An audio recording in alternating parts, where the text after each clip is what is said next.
Hey, welcome back. Today we're going to be looking at the Iliad, Book 7. We're going to see what happens when Paris and Hector return to the fighting. But before we get into the action, let's look at the major characters in this section.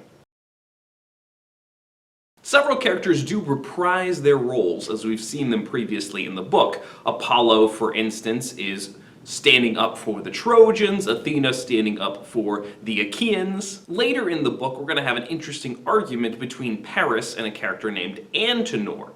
Paris is going to be defending his relationship with Helen, or at least refusing to give her up, while Antenor stands in for the voice of the people who are sick of Paris and this whole problem caused by him, and are ready just to give Helen back. But the two characters that really shine in this section are Hector and Ajax. Now, we saw a lot about Hector in the last book, Book 6, and he continues to show that heroic warrior nobility in this section. In fact, this section features a big one-on-one battle between Hector and Ajax. And Hector has to stand up against a much larger and very terrifying warrior. Ajax is depicted as a powerful warrior, very big and beefy. Not a whole lot of smarts, but man does he love fighting and glory and getting the opportunity to challenge a great hero like Hector. As I've already mentioned a few times, there are actually two Ajaxes. There's Ajax the Greater and Ajax the Lesser. Ajax the Greater is the one we're talking about here. He's the big beefy warrior type. Whereas Ajax the Lesser is known for being very, very fast, an excellent and swift runner, nearly as fast as swift runner Achilles, who gets that particular epithet. Sometimes they're clumped together because they're both named Ajax and they happen to be camped near each other, but they're pretty different in personality. Okay, let's look at the action here. So as soon as Paris and Hector arrive back on the battlefield, it gives a huge boost to the Trojans, who've been struggling against the onslaught of Diomedes. And they jump in fighting and both immediately kill one of the Greeks. Not only that, but they stir up the Trojan army and some of the Trojan heroes to do some good work as well. Glaucus jumps in and kills his man. As soon as Athena sees the tides turning a little bit, though, she has to swoop into the action. However, as she swoops down toward the Trojan army, Apollo sees her and swoops in from the other side and meets up with her before they can join the battle. Apollo accuses her of having no mercy for the Trojans. As soon as her side stops completely decimating the other side, she jumps back in. But Apollo has another plan. Come, listen to me. My plan is so much better. Let us halt the war and the heat of combat now, at least for today. They'll fight again tomorrow, until they win their way to the fixed doom of Troy, since that is your only passion, you two goddesses, to plunder Troy to rubble. Athena's eyes lit up, and the goddess said, "So be it, archer of the sky. Those were my very thoughts, winging down from Olympus into the midst of Trojan and Achaeans. But tell me, how do you hope to stop the men from fighting?" "Hector," Lord Apollo, the son of Zeus, replied, "will spur his nerve and strength, that breaker of horses. See if he'll challenge one of the Argives man to man, and they will duel in bloody combat to the death. Achaeans armed in bronze will thrill to his call. They'll put up a man to battle shining Hector." And so, in order to slow things down, they decide to spend the rest of the day doing a one-on-one battle between Hector and one of the great Greek heroes. This will give us a chance not to slaughter both armies completely today. We'll pick it back up again tomorrow. So Athena drops a little idea into the mind of Helenus, Hector's brother, who suggests that Hector do a one-on-one challenge. Hector loves the idea and stands up in front of the Greeks, who stop and listen to him. And he points out that Zeus seems determined to get them all killed. After all, they've tried to have peace in the past and it's not worked. And he seems intent on both armies' decimation. So why don't we just pause now for a moment and do a one-on-one battle? Now, there are a few key conditions he makes about the one-on-one battle. The winner gets the armor of the man he kills, but the body has to go back to his friends so they can have an appropriate funeral for him. And that's been an idea that we've seen touched on multiple times in the book and is going to become even more important as the book goes on. The need for the friends and family to have that closure, that funeral, is very, very significant. You can have the trophy of the armor, and you can have the glory of the kill, but you need to give the body back, respectfully. Now, the Greeks pause for a moment because Hector is a very powerful hero, and a lot of them are uncertain whether they want to jump in and fight. Nobody immediately stands up and volunteers. A hushed silence went through all the Achaean ranks, ashamed to refuse, afraid to take his challenge. But at long last, Menelaus leapt up and spoke, lashing out at them, groaning, heartsick. "Oh no, your threats, your bluster, women, not men of Achaea. What disgrace it will be, shame, cringing shame, if not one Danaan now steps up to battle Hector. You can all turn to earth and water, rot away. Look at each of you sitting there, lifeless, lust for glory gone. I'll harness up. I'll fight the man myself. The gods on high, they hold the ropes of victory in their hands."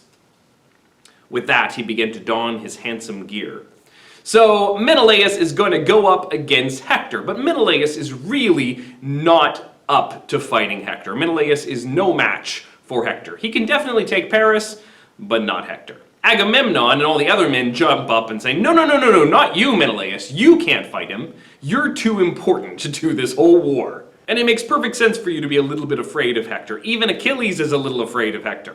We need a different fighter. Somebody needs to stand up and volunteer to fight against Hector. At this point, old Nestor stands up and he goes, "I'm too old for this, but in my younger days, I would have stood up in a moment. Oh, you young whippersnappers are just a bunch of cowards, bunch of chickens, bragack! If only I were young again." And when they hear that, several of the big heroes of the Greek army jump to their feet. We get 9 heroes. 9 is kind of a symbolic number. Agamemnon, Diomedes, Ajax, Idomeneus, Meriones, Eurypylus, Faust, and Odysseus. And they all mark their symbol on a stone and toss it into Agamemnon's helmet. And he shakes it, and the one that falls out is picked up and passed down the line. Everyone looks to see if it's their symbol. And everybody prays that a really good hero will get picked. And when the stone finally comes to Ajax, it's his. Ajax knew his mark and thrilled to see it, flung it down at his feet and shouted, "Friends, the lot is mine, and it fills my heart with joy. I know I can overpower this dazzling Hector. But come, while I strap my battle armor on, all of you pray to Cronus' son, almighty Zeus. Pray to yourselves in silence so Trojans cannot hear." "No, pray out loud. No one at all to fear. No one can rout me, his will against my will. Not by force, God knows, and not by sly maneuver either. I'm not such a raw recruit, I like to think, born and bred on Salamis." Ajax is enthused and excited to be able to fight against Hector, to be chosen to be the one to battle Hector. And as he straps his armor on and steps up there, everybody is impressed. In fact, all the Trojans are a little taken aback, even Hector, because Ajax is a massive guy. And as he steps forward to Hector, he says, "Hector, now you'll learn once and for all, in combat man-to-man, what kind of champions range the Argive ranks. Even besides Achilles, that lionheart who mauls battalions wholesale. Off in his beaked seagoing ships Achilles lies, raging away at Agamemnon, marshal of armies. But here we are, strong enough to engage you, and plenty of us too. Come, lead off if you can, with all your fighting power." When we started the book, it sounded like if Achilles sits out, then the Greeks would be at a huge disadvantage. Achilles is the big one. But Ajax is pointing out, hey, we have other heroes too. Diomedes has already done massive damage on the battlefield, and Ajax is ready to have his moment. He's ready to prove his stuff now. There's still heroes in the Greek camp. We don't need that stinking Achilles sitting over there sulking. But Hector's no wimp either, and he's willing to stand up to the mighty Ajax. And he points out that he's ready to fight, and he's not going to do any sucker punches. He's going to fight like a real man with nobility. And so the two of them fight. And the fight is pretty fantastic. It starts with a trade-off of spears. Hector flings his spear, which spears through Ajax's mighty shield. His shield has 7 layers of rawhide in it. And the spear pierces the beginning of the shield, goes through the outside and through 7 of the layers, but doesn't get all the way through the shield. So then Ajax flings his spear, which goes all the way through Hector's shield into his breastplate, but Hector kind of does this spin move, saving his life at the last second. Then both of them rip the spears out and chuck them again. This time, Hector's glances off the shield and bends. Ajax's goes straight for his neck, and although Hector blocks with the shield, the spear goes right through the shield and nicks his neck, spurting blood. Now that both of the spears are thrown and gone, Hector grabs a huge rock off the field and chucks it at Ajax. It bounces off his shield with a huge reverberation. Ajax does the same, lifting an even larger boulder and chucking it at Hector. Hector holds up his shield, and it crushes the shield and knocks Hector back, pinning him under the weight. But Apollo's not going to let his hero down. He flops Hector right back up. Now the two of them have used the rocks of the field and the spears, and so they reach for their swords and whip them out, ready to fight to the death. At this point, however, both the men and the gods have had enough. It's been a pretty great fight, and they don't really want to see either Ajax or Hector killed. And so the heralds call out, hey, it's night, it's time, let's go ahead and call it off, call it a draw. It kind of looks like Ajax did a little better in the battle, but let's go ahead and call it off. Night is fallen, it's too late, the round is over. So Hector and Ajax agree, and they shake hands. And not only do they shake hands in good sportsman fashion, but they trade gifts. They were just trying to kill each other, but now, in proper nobility and show of character, they exchange presents. Hector gives Ajax his sword and sheath, and Ajax gives his super awesome purple war belt. Well, nothing's resolved, but we get a chance to take a break, and everybody heads back home to their own camps. The Greeks have a big feast, sacrificing an ox and celebrating how great Ajax was and that he looked so good in battle against Hector, and they give him the lion's share of the meat. Nestor stands up and suggests that they request a day off tomorrow to bury their dead. Well, not bury their dead, they burn the dead on a pyre, but then they pile dirt over the ashes and bones. And Nestor also nudges them and says, if we do that, we can also build fortifications to help protect us in battle. We will bury the dead, but then turn their barrow, the mound of dirt over the dead, into a kind of fortification, digging a ditch, making these cool chariot lanes, and then we'll have like these awesome fortifications to help protect us from the Trojan onslaught. Everybody agrees and thinks that's a great idea. Meanwhile, back in the Trojan camp, the Trojans are less enthusiastic, and Antenor stands up and suggests, hey, it's time for us to go ahead and give up on this. Let's give Helen and all of her treasure back to Menelaus and end this. After all, we are the ones that broke the truce, and so we're the ones who look bad here. We need to go ahead and resolve this problem. Paris is having none of it, though. He says, sure, we can give back some treasure and try to resolve things that way, but there's no way I'm giving up Helen.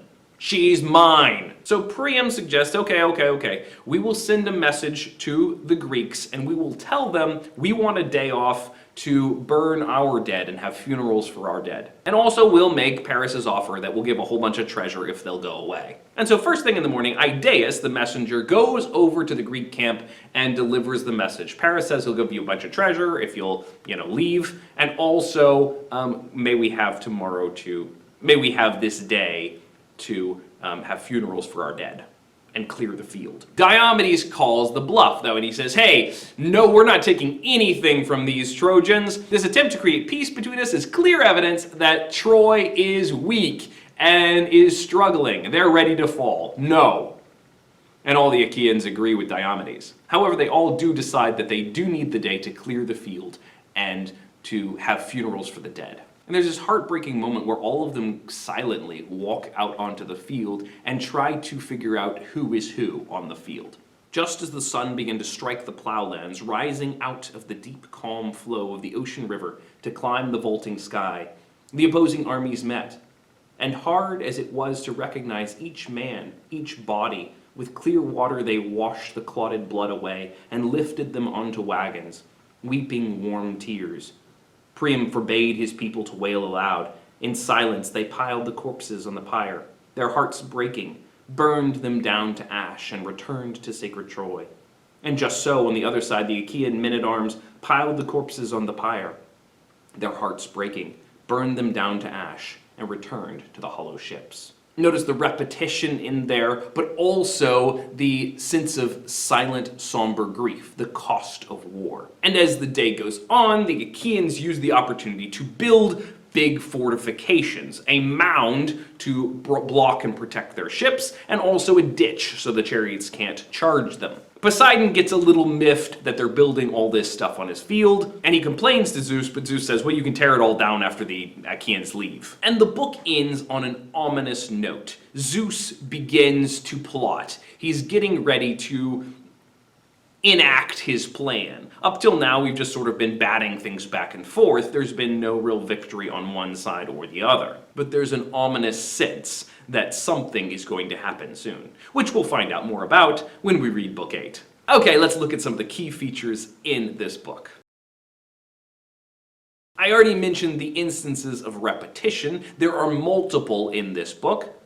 The moment of the funeral, which emphasizes the theme of the cost of war, as well as giving a repetition to help the poet who is reciting this great poem to remember it. There's also the repetition when Priam sends a message through Idaeus. Priam says the message and then Idaeus repeats it verbatim. There are, of course, excellent epic similes in this section. For instance, the moment when Paris and Hector return to the battlefield. Like wind when a god sends down some welcome blast to sailors desperate for it, worked to death at the polished oars, beating the heavy seas, their arms slack with the labor.